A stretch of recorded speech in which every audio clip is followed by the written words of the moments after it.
嗨，大家好，我是坦平叔，带大家真正的中国。今天是2025年1月1号，这一期咱们继续聊聊俄罗斯入侵乌克兰，看一看乌克兰战场上又有什么变化。在做节目之前我先祝大家新年快乐，在2025年大家身体健康，万事如意同时也祝乌军在前线能够节节胜利能够保住自己的家园，打败击溃侵略者。今天是俄罗斯侵略乌克兰的第1042天，也是乌军进入库尔斯克的第147天。俄乌双方在1300公里长的战线上继续进行这个绞肉战。12月30号这一天乌克兰情报总局和塔夫里亚部队在驻扎在扎波罗热地区摧毁一个俄罗斯指挥部，造成俄方6人死亡，3人重伤。这个俄罗斯方面也已经报道了，说扎波罗热的一个俄罗斯的这个旅级指挥部遭到6枚陆军战术导弹的这个，目前有媒体说这个俄军的指挥所被军战术导弹给摧毁，造成这个6人死亡。这6人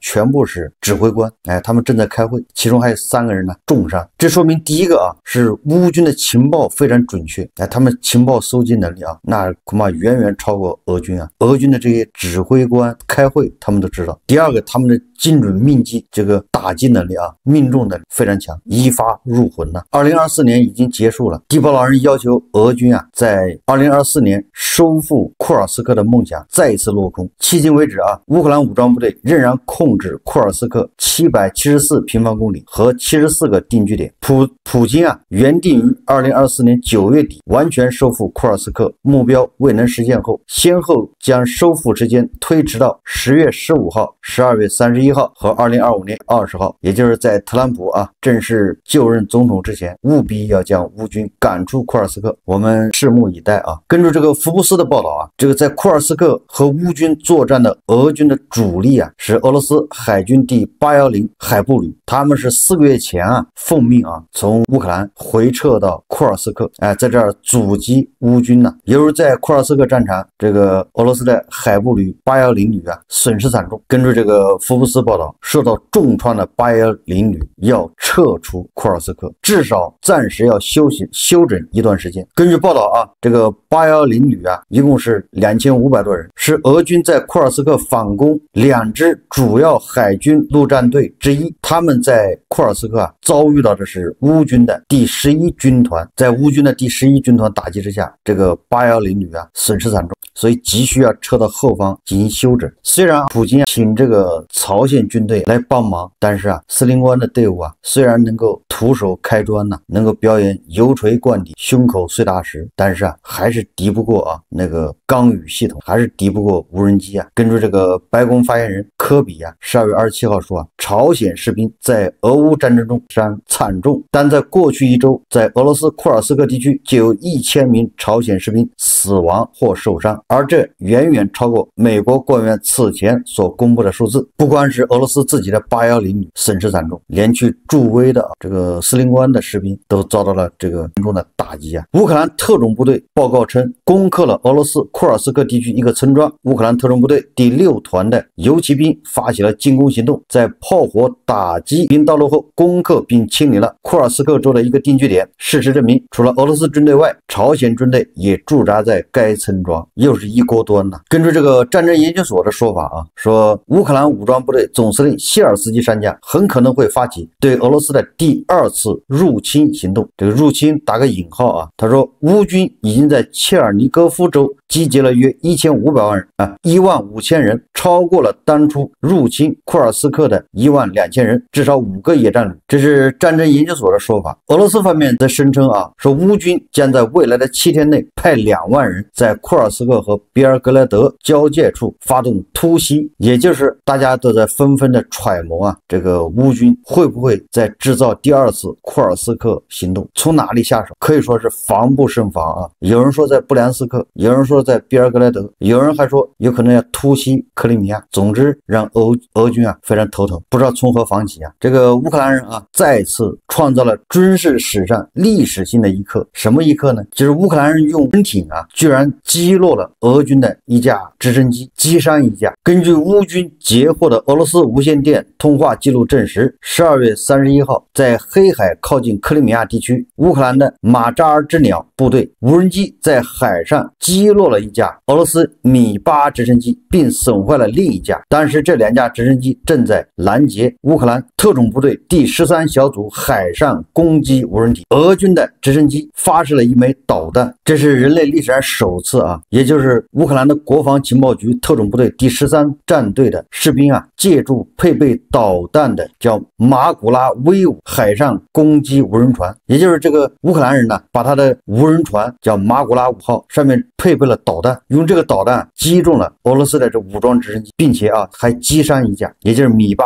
直升机，创造了人类历史上无人艇第一次击落有人驾驶的直升飞机，还击伤一架，迪波老人损失惨重啊。另外啊，这个乌军啊对克里米亚继续实施大规模的轰炸，乌军对塞瓦斯托波尔这俄军的目标进行了全方位打击，塞瓦斯托波尔港口发生重大的爆炸。根据俄罗斯方面的说法所有无人攻击艇及无人机都被拦截，没有什么损失。但是啊，根据这个现场的视频啊，可以看出来这个烟火啊、浓烟的规模，说明这个乌军的导弹啊或者无人机击中了目标啊，发生了爆炸。由于这个克里米亚啊一直在乌军的打击之下，黑海舰队啊已经是苟延残喘，没有办法在他的这个主要的基地啊，就是母港塞瓦斯托波尔港继续待下去。这个俄罗斯国防部消息称啊，俄国防部长别洛乌索夫在南部军区一个训练场视察了黑海舰队海军陆战队员的训练工作。这个新闻也挺有意思的啊。按照常理啊，这个国防部长别洛乌索夫应该去塞瓦斯托波尔，去那儿视察黑海舰队以及黑海舰队这个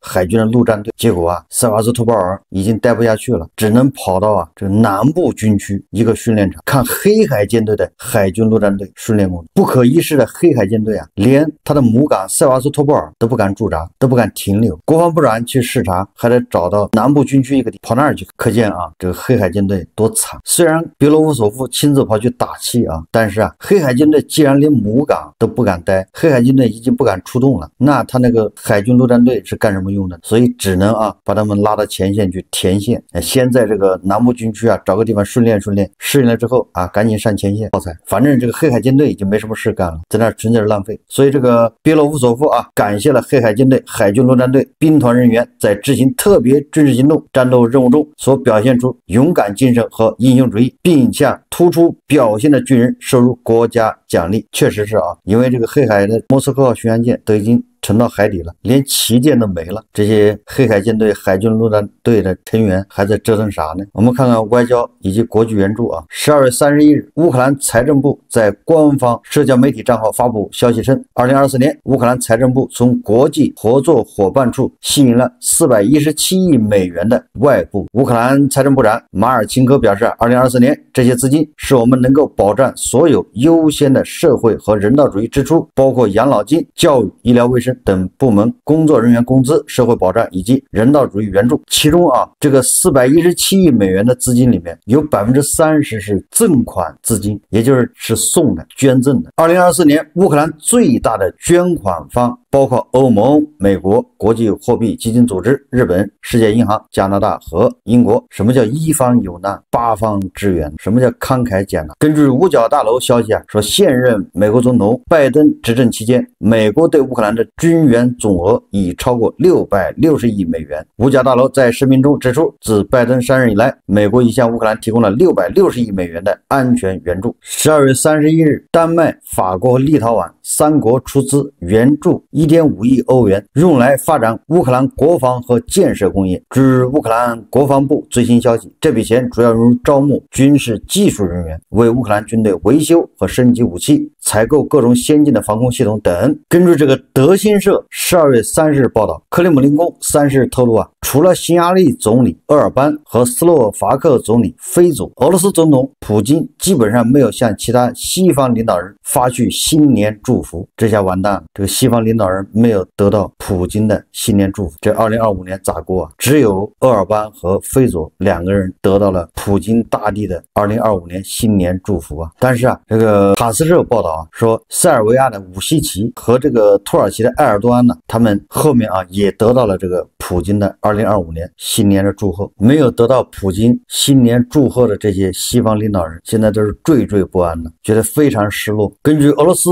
报纸网12月30日报道，波兰内政部长叫杜什奇克在接受英国金融时报采访时谈到，关于修建一条通往俄罗斯加里宁格勒的新公路的计划，也就是从波兰修条路到俄罗斯的那个加里宁格勒啊，就是那个内政部官员说啊，如果波兰与俄罗斯发生冲突，波兰军队必须迅速向边境调动，这条新公路就会派上用场。也就是说，他修条战备公路，准备跟俄罗斯开战用的。只要一打仗，波兰的军队就可以直接开到加里宁格勒。我们再看看这个俄罗斯国内，这个俄罗斯的国防部长别洛乌索夫啊，向俄军官兵致新年贺词，大家可以看视频啊。Уважаемые товарищи, завершается 2024 год.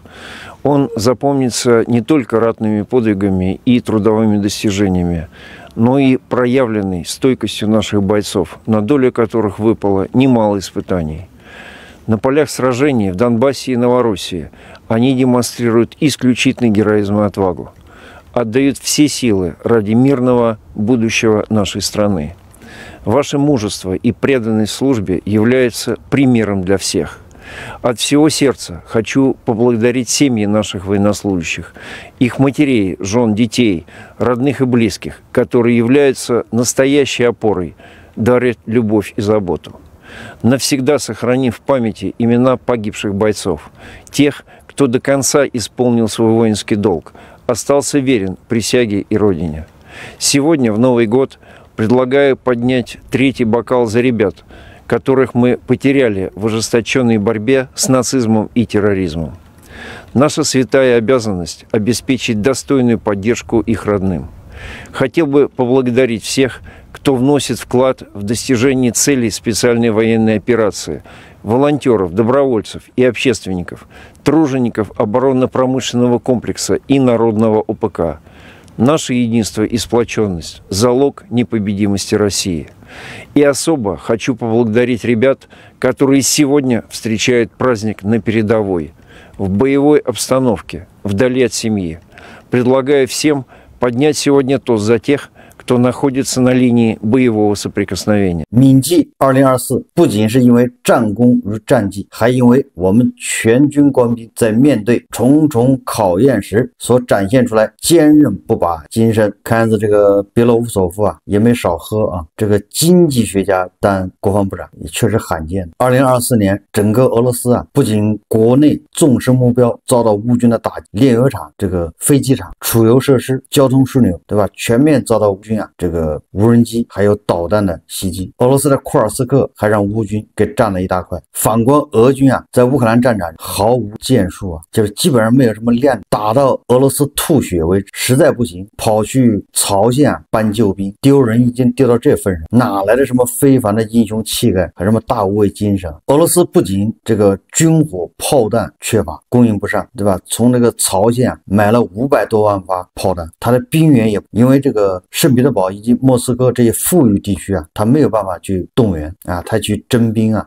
这些人呢，富裕地区的人，富家子弟，他们只能在俄罗斯境内当合同兵，要到乌克兰领土上作战的，只能是那些边疆地区那些少数民族、黄种人、黄皮肤的，什么图瓦人、什么雅库特人，一大堆的啊。但是随着这个仗已经打了3年，这些边疆地区、这些落后地区、这些少数民族啊，这个兵员已经消耗的差不多了。所以只能向司令官去请求支援。而俄罗斯国内很多年轻人为了逃避兵役开始各种造假，甚至惊动了普普京，说普京要求俄罗斯内务部还有国防部调查外科医生违法以骗取军费的行为。你说让这个国防部和内务部调查外科医生造假骗军费，这到底怎么回事呢？根据俄罗斯媒体报道啊，说啊有不少俄罗斯医生给年轻人手术开假证明，使他们逃兵役。你看看，给你开张假证明，你还不得给钱给他们？然后拿着这个假证明就能证明你是瘸子，或者你是不能当兵，你有缺陷，哎，这样逃避兵役啊。然后呢，陆军的军医啊，在给士兵做手术，就是那些战场上啊受伤的士兵啊，还有没有受伤的士兵，手术做什么手术呢？就把那个弹片呢，炮弹的碎片植入体内，这样让士兵啊就显得在战斗中光荣负伤，哎，小伤给它做成大伤，做成重伤，看着更像重伤啊，取了个更大的弹片出来，哎，那这个士兵因为受了重伤啊，做了手术，他就不能再上战场了，他得离开战场，他得回到后方去休养，甚至退役，并且啊为此还能获得大笔的赔偿。3年来啊，这个事情是越来越多啊，已经惊动了普京，普京很愤怒啊，后果很严重，要求彻查。叫虾有虾路啊，鳖有鳖道，对吧？你烧一股在库尔斯克这个什么防线、龙牙防线那个三角锥，一个50块钱的东西，你能搞到2000块钱，这中间多少人贪呢？对吧？你这些俄罗斯国防部的高官，你有你的贪污的路子，人家下面的医生也有自己的发财之道，对吧？就给那些士兵做假手术或者是夸大，所以你看俄罗斯已经成什么样了？这个俄罗斯国内啊，那更是一团糟。在俄罗斯的第2大城市啊，就是圣彼得堡，退休的老人在垃圾桶那等着抢夺过期食品而大打出手，就是在圣彼得堡那个住宅区附近啊，一家杂货店边上的这个垃圾桶，那就有老人在那等着，杂货店里面的面包过期了，对吧？他不能卖，他就把那面包啊拿到垃圾桶扔，而这些退休的老人在那等着开始抢，连第2大城市的居民啊尚且如此，你说那些边疆地区那些穷困地区只能是更惨，可以看出俄罗斯人的这个困境啊，就俄罗斯国内啊过着什么样的日子。这个俄罗斯天然气啊过境乌克兰输往欧洲的协议啊，今天终止，这个俄罗斯的收入啊也少了一大块，这个气啊又要浪费掉，所以他只能啊向南方求援。这个俄罗斯卫星通讯社报道啊说，专家称俄罗斯天然气向大国出口预计将大幅增长。俄罗斯的这个高级顾问叫季莫林指出，俄罗斯管道天然气的主要出口方向是大国，预计到2025年，西伯利亚力量道将全面运营，向中国供应380亿立方米天然气，比2024年预期增加80亿立方米，增幅近27%。长期来看，借助西伯利亚力量2号管道和现有管道提升，未来输气量有望超过1000亿立方米。未来几年对大国的天然气出口预计将大幅增长，可能在2025年创下新纪录。他强调啊，考虑到该地区能源需求增长以及自能源政策的多样化战略，扩大对亚洲天然气供应前景稳定。想法挺好啊，往欧洲卖不掉了，那就往大国卖。很多黄俄啊小粉小红以为这个是俄罗斯跟大国关系好，连胡锡进老师他都这么认为，哎，这就是战略伙伴。实际上根本不是啊，因为他往欧洲卖不掉，管道不通，被迫啊来找大国卖给大国。对俄罗斯人来说啊，这是便宜了你，运气了你，对吧？你走运了，否则是但凡他有点办法，他都不会卖给你。比如说啊，最近不是对吧？大国什么试飞6代机嘛，6代战斗机啊，这个其实也没什么好关注的。但是啊，这个作为伙伴啊，对吧？作为这个胡锡进老师、加德老师他们所崇拜的这俄爹呀，居然酸溜溜的，对吧？他们是伙伴呢，伙伴现在放一个卫星，对吧？试飞这个第6代战斗机，那应该是高兴才对啊，同一个阵营嘛。你有更厉害的武器，那不是撞咱们志气？结果你看俄罗斯人酸溜溜的啊。俄罗斯媒体称银杏叶，也就是咱们啊第6代战机啊，那个外形像银杏叶，为奇怪的大国飞机。你说说是不是酸溜溜的？这个，但是美国军方认同银杏叶战机的6代机身份，也就是美国人承认这是第6代战机。但是俄罗斯的专家说啊，奇怪的大国飞机。俄罗斯媒体专家直接否定了大国的银杏叶战机的6代机身份。俄媒称这架奇怪的大国飞机与第6代战机无关，其水平相当于苏34鸭嘴兽战术轰炸机，只不过比鸭嘴兽战术轰炸机有更好的隐身能力和战场突防能力。你看看，一下给你贬到3代机去了，比3代机稍微厉害一点。咱们还有5代机啊，苏57啊，你怎么搞个6代机出来了，这寒碜大哥是那大哥不当人看是吧？大哥这代机都不敢拿到乌克兰战场上用，你搞个6代机出来试飞，蛤蟆不咬人膈应人。所以你看啊，这俄罗斯的专家索连略的说，你那个不是6代机啊，你那是3代机，3代半，充其量是3代半啊。你说让俄粉情何以堪？让这正能量怎么活？本来正能量天天正在吹这个6代机啊，结果俄爹他不认，反而这个美帝他认了，你说咱怎么弄？当然了，美帝认啊，那一定是别有用心啊，肯定没安好心。但是俄爹没有必要这样灭自己威风，长他人志气吧。所以这个俄粉呢，这脸打的是噼里啪啦的。不知道薇薇老师会怎么看？咱们清场是遥遥领先，遭到了俄爹的否认。这可是2025年的第一天呢，让黄俄让这俄粉就遇到了这个糟心事啊。可见啊，这2025年对黄俄来说叫开年不利。好，这期节目我们就聊到这里，感谢大家收看。如果喜欢我的节目，欢迎订阅转发，也可以在下方留言评论，谢谢大家。